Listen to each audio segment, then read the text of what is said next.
আসসালামু আলাইকুম প্রিয় চাকরি প্রত্যাশী ভাই বোনেরা, আশা করছি সবাই অনেক ভালো আছেন।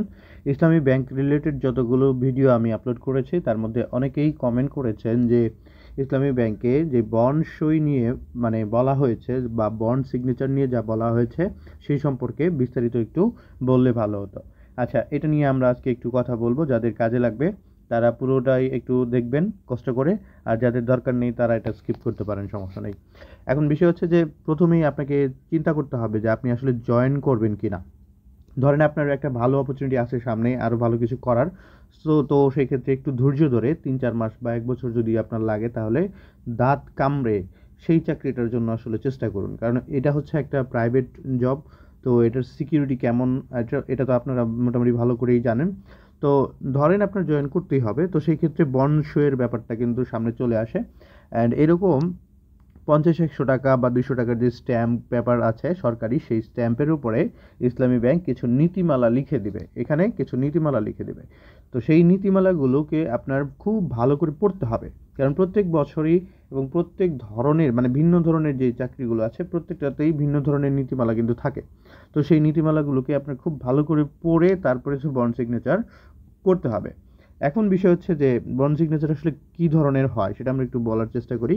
এখানে থাকবে যে আপনি কি কি আইন ভঙ্গ করলে আপনাকে চাকরিচ্যুত করা হবে, তারপরে হচ্ছে কি কি নীতিমালা আপনাকে অবশ্যই মেনে চলতে হবে, এবং আপনাকে মিনিমাম কত বছর চাকরি করতে হবে, এটাই সবচেয়ে টার্নিং সবচেয়ে ইম্পর্টেন্ট পয়েন্ট আর কি।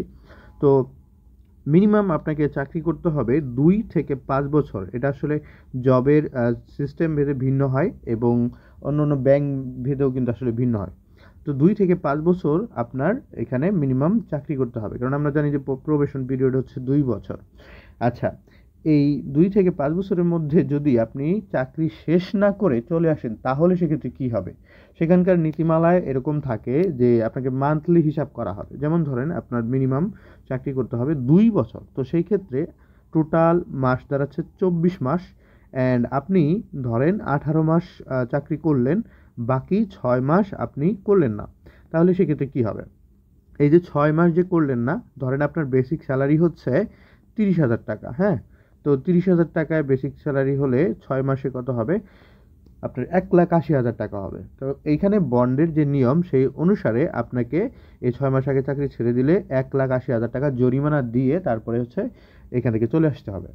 তো বিষয় হচ্ছে যে 1,80,000 টাকা কি আসলে সবার পক্ষে জরিমানা দেওয়া সম্ভব, কিংবা ধরেন আমি 1,80,000 টাকা না দিয়ে চলে আসলাম, তাহলে ব্যাংক আমার এগেনস্টে কী অ্যাকশন নিবে। কিছু কিছু ক্ষেত্রে তারা মামলা করে বসে, কিন্তু ভয়ের কোনো কারণ নাই। এখন এই ধরনের ঝামেলা আসলে খুব বেশি একটা করে না, কারণ এটা ব্যাংকেরও ক্ষতি এবং তাদের ম্যান পাওয়ারেরও সমস্যা। তো এইটার জন্য খুব বেশি ঝামেলা করে না, কিন্তু আপনার যেটা করতে হবে, যিনি আপনার বস থাকবেন এরিয়া ম্যানেজার থাকবেন, তাকে যদি আপনি কনভিন্স করতে পারেন, তো আপনার কিন্তু এই জরিমানাটা না দিয়েই চাকরি ছেড়ে আপনি চলে আসতে পারবেন।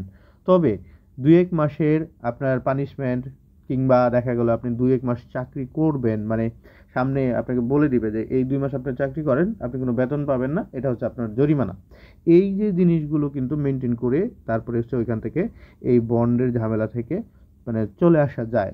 তবে কোনো কোনো এরিয়া ম্যানেজার থাকেন যিনি একটু তুলনামূলক পাওয়ারফুল কিংবা উদার মনের মানুষ, তো সেইখান থেকে কিন্তু আপনি কোনো ধরনের জরিমানা ছাড়াই চলে আসতে পারবেন।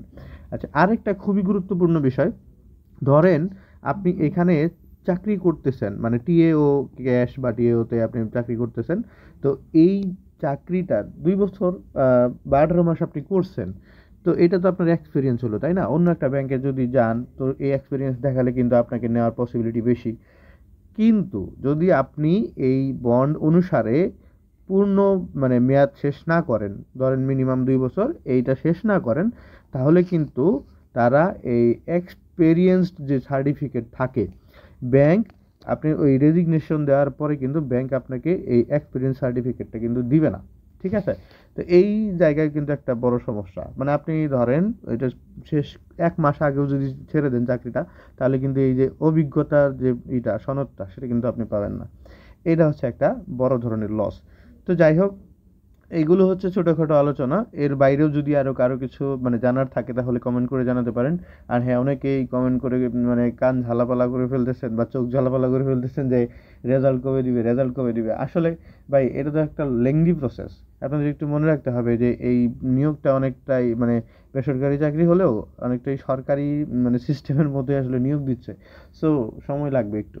অ্যান্ড আশা করি আগামী সপ্তাহের মধ্যে আমরা টিএ ও জেনারেলের যে এইটা রেজাল্ট সেটা আমরা পেয়ে যাবো ইনশাল্লাহ। অ্যান্ড আরেকটা হচ্ছে মেসেঞ্জার কাম গার্ডের পরীক্ষা, এটা আসলে ভাইভাও হয়ে গেছে, রেজাল্ট আসলে কবে হবে। তো এটা আসলে ইন্টারনাল একটা বোর্ড বসে অ্যান্ড বিভিন্ন ধরনের মানে যাচাই বাছাই হয়। অ্যান্ড তারপরে তো হচ্ছে কাকে নিয়োগ দিবে বা নিয়োগ দিবে না এটা তো ব্যাংক খুব ভালো করে মানে যাচাই বাছাই করেই হচ্ছে রেজাল্ট দিবে।